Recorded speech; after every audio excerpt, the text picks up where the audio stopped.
তারাবির ক্ষেত্রে বলেছি যে বিষ্ণু ইসা ইসলাম পড়েছেন 8 রাকাত পাওয়া যায়, পরবর্তীতে সাহাবারা 20 রাকাত করে পড়েছেন। সো এই দুইটা এই আমলের মধ্যে কিন্তু দুইটা দিক পাওয়া যায়, অর্থাৎ কোনো আমলের বিষয়ে একটাই যে পদ্ধতি থাকতে হবে বিষয়টা এমন নয়। কোনো আমলে একটাই পদ্ধতি থাকতে হবে বিষয়টা এমন নয়, একাধিক পদ্ধতিও থাকতে পারে। তারাবির ক্ষেত্রে আমরা এটা দেখলাম যে রাসূল সাল্লাল্লাহু আলাইহি ওয়াসাল্লাম পড়েছেন 8 রাকাত, সাহাবারা 20 রাকাত পড়েছেন। তার মানে ফ্লেক্সিবিলিটি আছে, সুযোগ আছে।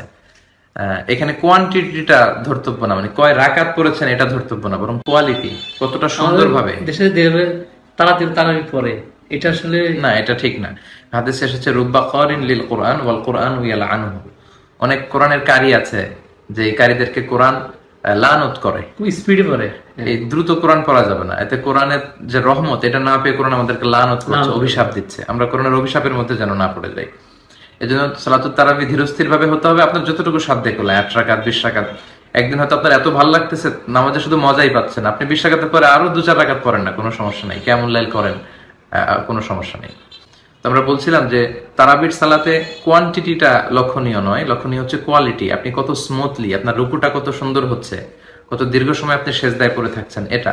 তো এই দিকে আমাদের খেয়াল নেই, আমরা 8 রাকাত 20 রাকাত নিয়ে রমজান আসলেই ঝগড়ায় জড়িয়ে পড়ছি, এটা কিন্তু ঠিক না।